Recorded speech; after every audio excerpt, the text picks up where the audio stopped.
انا بغيت نجيك صراحه من الاخر. الا شفتي العديد من الفيديوهات في اليوتيوب اللي كيتحدثوا حول هذا الموضوع ديال الصبيب ديال الانترنت، وانت تلفتي يعني ما عندكش ما دير بكثره كل واحد كيلغي بلغاه، فاخر حل عندك ما عليك غير تاخذ التليفون ديالك وتعيط للشركه ديالك، عيط ليهم باش يقدوا لك الخط ديالك. فهذا الشيء من حقك اخي الكريم.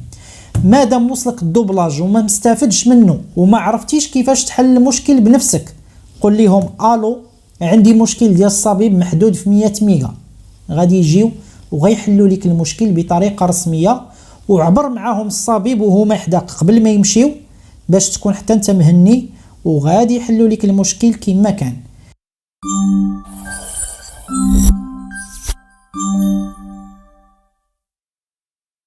السلام عليكم ورحمة الله، حياكم الله أصدقائي. اليوم إن شاء الله بغيت نتكلم معكم حول واحد الموضوع اللي يعني مهم بزاف، كيهم الناس اللي كيستعملوا الروتور.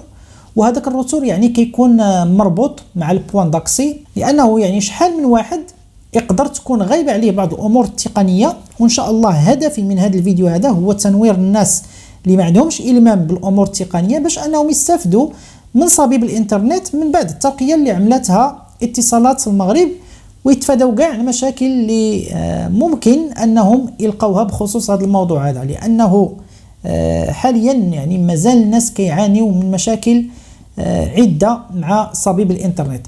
وانايا يعني كلما لقيت الفرصه او الوقت باش انني نتكلم حول هذا الموضوع هذا، او لا باش نجاوب على تساؤلات الاخوه اللي كتجيني في الخاص وكتجيني في التعليقات، واخا احيانا يعني ربما هذا الشيء راه هضرت فيه بلي ديتاي بما فيه الكفايه من قبل، ودرت على قباله فيديوهات توعويه وايضا فيديوهات عمليه، وشرحت بالخشيبات كاع الامور اللي ممكن انها توقف عقبه امام الاستفاده من الصبيب اللي كيفوق 100 ميجا.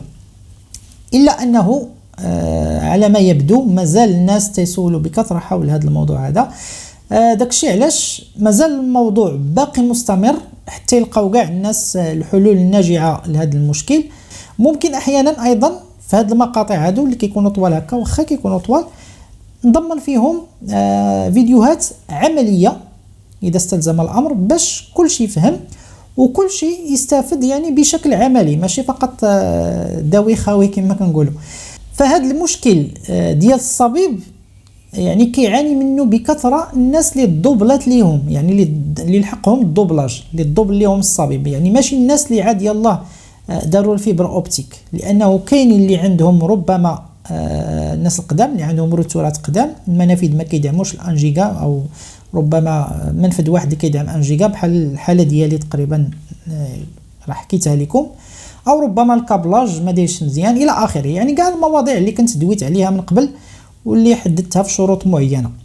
اذا هادو هما الناس اللي صراحه انا كنستهدفهم يعني كصانع محتوى، باش يعني يستافد اكبر قدر ممكن من هذه الشريحه، ويعرفوا بعدا غير الاشكال فين كاين، لان معرفه الداء يحدد الدواء كما يقال.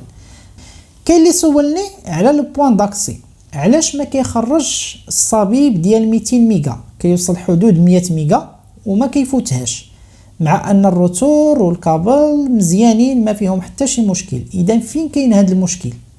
مزيان، هذا يعني سؤال سولوه لي بزاف ديال الناس في الخاص وفي التعليقات. الا شفتوا التعليقات راه تلقاو بزاف ديال الناس كيسولوا حول هذا الموضوع هذا، دونك غادي نجاوبكم.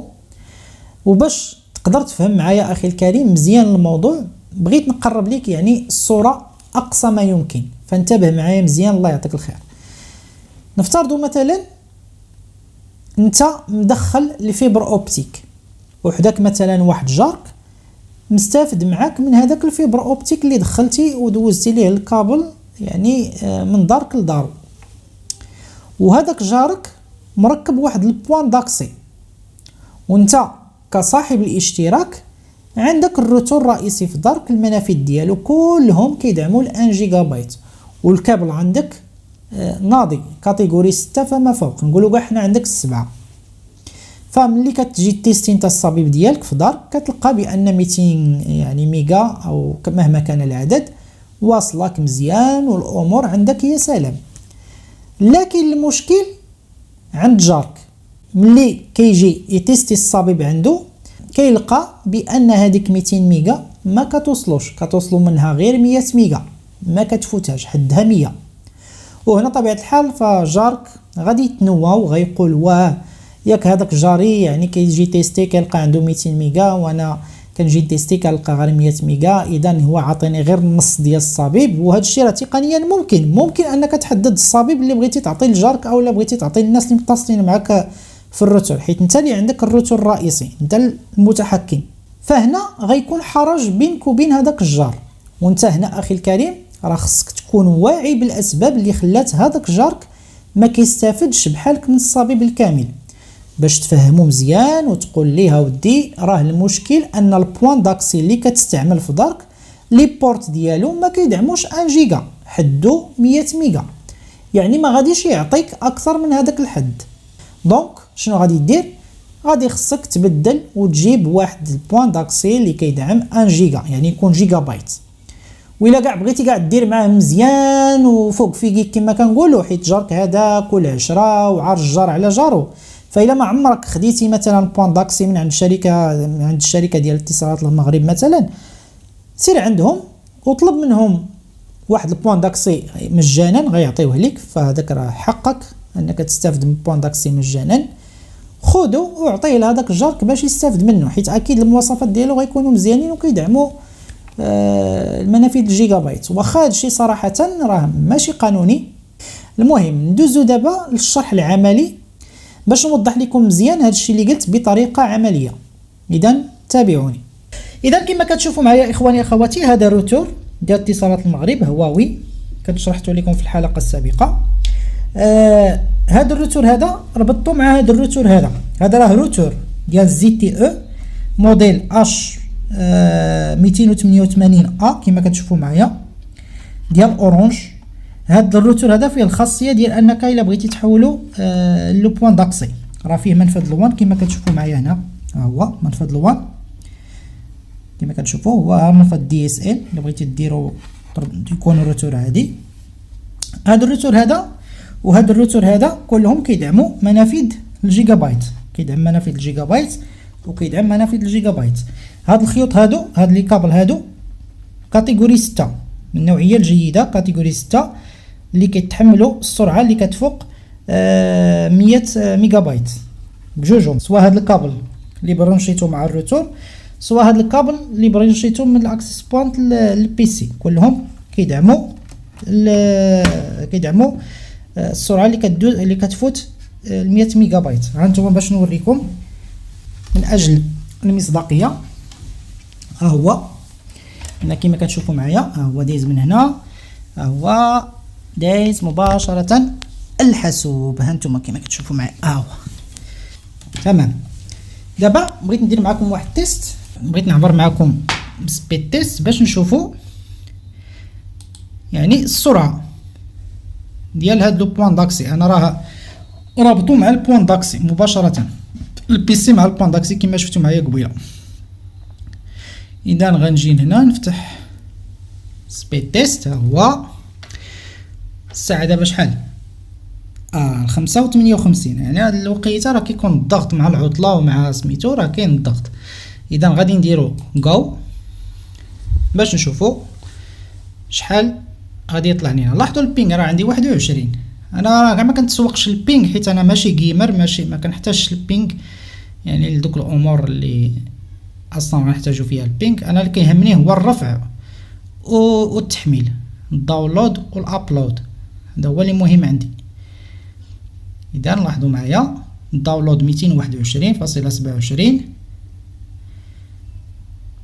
والابلود 201.17. الى لاحظتوا راه نفس تقريبا القيم اللي كنت وريتكم المره السابقه. دابا كاع هنا الداونلود راه تزاد. نعاود ندير واحد تيست اخر،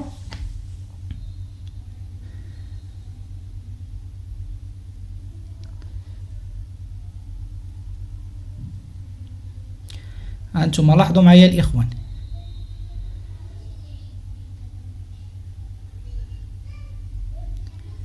هانتوما 215 في الداونلود، ثم في الابلود عندي 200.96. اذا راه الكونيكسيون عندي مستقره، يعني ما عنديش فيه مشكل، والبينغ راه طاح عاوتاني حتى ل 12.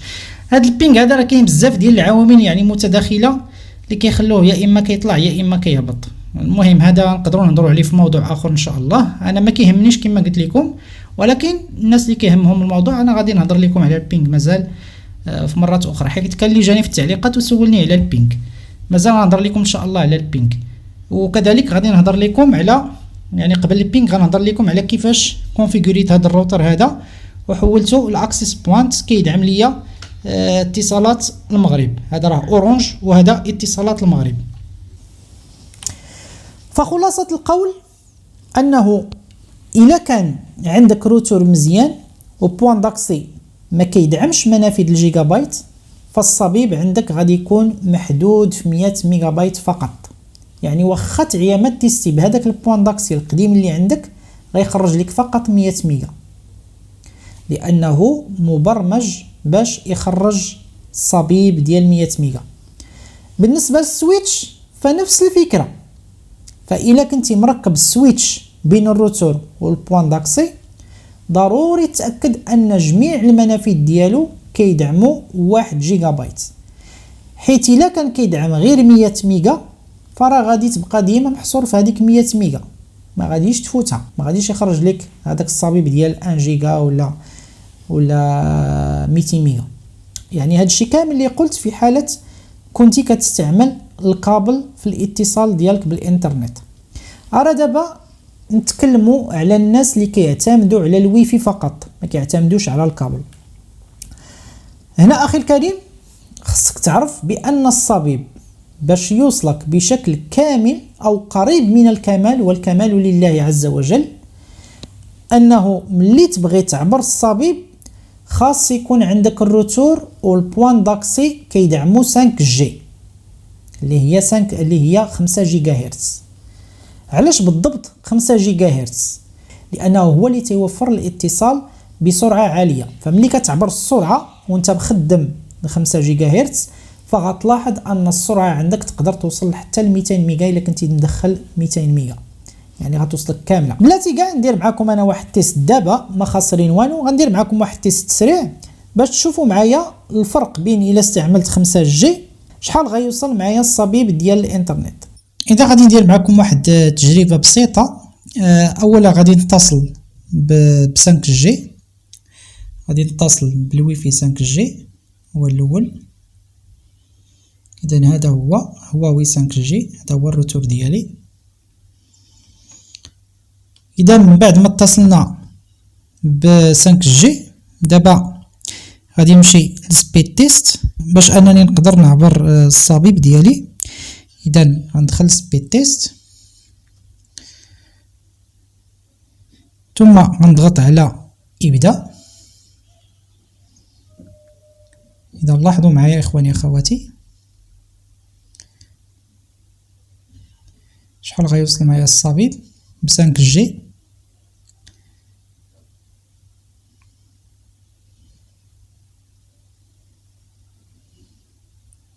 كما كتلاحظوا في التنزيل عندي 222. نشوفوا التحميل دابا، كما كتشوفوا التحميل عندي 200 ميجا. اذا هنايا الصبيب ديالي ديال 200 ميجا واصلني بشكل كامل كما كتشوفوا معايا. هذا العبار ديال 5 جي. نعبروا دابا بتردد 2.4 نشوفوا شحال غيعطينا. ها هي 2.4 كما كتشوفوا معايا.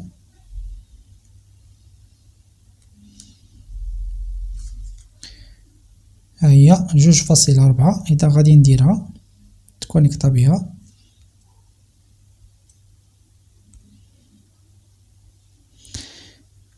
عندي هاد التليفون شويه يعني كيبينش كيزوم كيدير اوتو فوكس.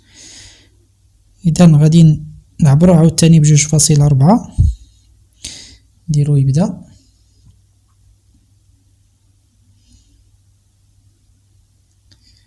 لاحظوا معايا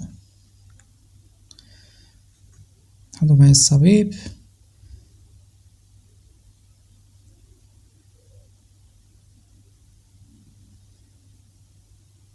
إذا 115 في التنزيل